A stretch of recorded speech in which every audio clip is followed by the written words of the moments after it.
C'est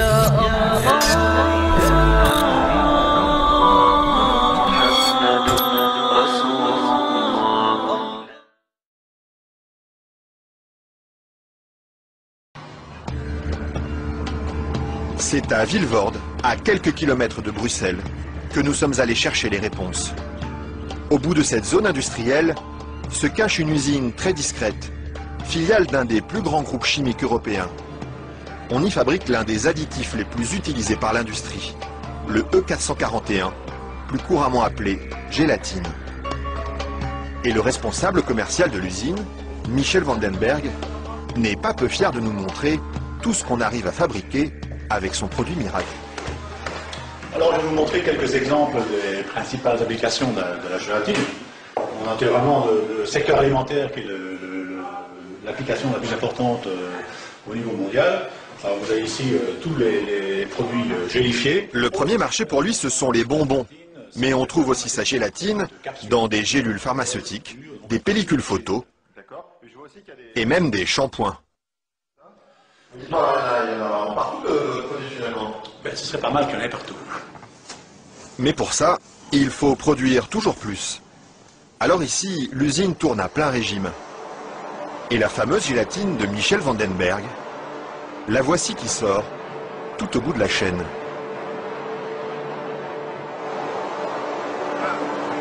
Ça c'est la fameuse gélatine. Là c'est la gélatine. Ce sont ces spaghettis qui collent aux doigts. Il faut à peu près 3 à 4 jours pour arriver jusqu'ici. De la préparation de la matière première jusqu'à le séchoir ici.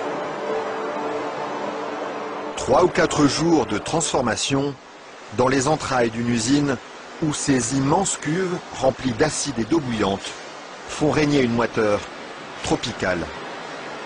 Et au milieu de cette atmosphère étouffante, il y a un détail qui frappe le visiteur et qui pénètre jusque dans les locaux les plus protégés de l'usine. C'est pourquoi ça? Ah, c'est les odeurs. C'est mauvais les filles? Ça dépend, ça dépend. Une odeur âcre d'acide et de graisse brûlée qui flotte sur tout le site jusqu'à l'extérieur de l'usine. Et la raison de cette odeur, la voici. C'est la matière première avec laquelle on fabrique la gélatine. Ça c'est la matière première. Nous traitons donc la couenne, la peau de porc. D'accord. De la peau de porc qui arrive par palettes entières dans son usine. Une matière première qui ne lui coûte presque rien et qu'il achète dans toute l'Europe. Ceci vient de Hongrie. Ça vient de Hongrie, d'accord. Voilà. Et tous les jours, près de 150 tonnes de couenne de porc attendent dans ce hangar d'être dévorées par un monstre d'acier au nom évocateur, Dinosaurus.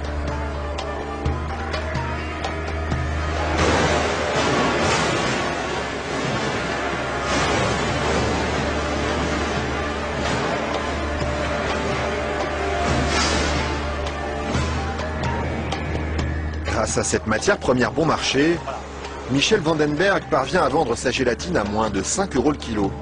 Un prix défiant toute concurrence qui lui ouvre sans cesse de nouveaux marchés. Et celui qui marche bien en ce moment, c'est justement le marché des produits light. Attendez, il ne faut pas filmer ça à 1 minute. Mais voilà, ceci, qui est un beurre allégé, 40%. Alors un fromage frais, 0% matière grasse. Et chez lui, on trouve même les plus grandes marques. Grasse. En marque Danone, taille fine. Une mousse liégeoise de chez Auchan. Voilà, une mousse de la laitière. Alors un produit Weight Watcher, donc avec moins de matière grasse, donc pour stabiliser le produit, pour maintenir l'onctuosité des produits, on utilise la gélatine. Un produit que les industriels n'hésitent pas à utiliser en grande quantité. Le seul problème, c'est qu'ils oublient parfois de l'écrire sur les étiquettes. Quand on les regarde, on lit bien la mention gélatine, mais pas l'origine du produit. Ils mettent gélatine, mais ils disent pas quelle est l'origine de la gélatine. Pourquoi? Ils n'assument pas que ce soit fait à partir de porc. C'est quoi le problème qu'ils ont avec ça? Non, mais je veux dire... Non, parce que c'est un problème, c'est un sujet très sensible. Ouais. Parce qu'il y a quand même les minorités les minorités musulmanes, juives et autres, qui éventuellement ont des problèmes avec ça. Mais ce serait bien justement de leur dire... Ça, je voudrais pas que... Oui, je sais bien, mais je sais pas s'il faut mettre ça dans l'émission. Mais Oui. c'est vrai que, bon... Parce que du coup, ils savent pas si c'est du porc ou de la vache, du coup, comment ils font pour consommer... C'est ça le problème, il faudrait peut-être leur dire. Une question qui laisse Michel Vandenberg sans voix et à laquelle aucune marque de l'agroalimentaire n'a souhaité répondre, malgré nos nombreuses sollicitations. À croire que la gélatine de porc est un sujet sur lequel il préfère rester discret.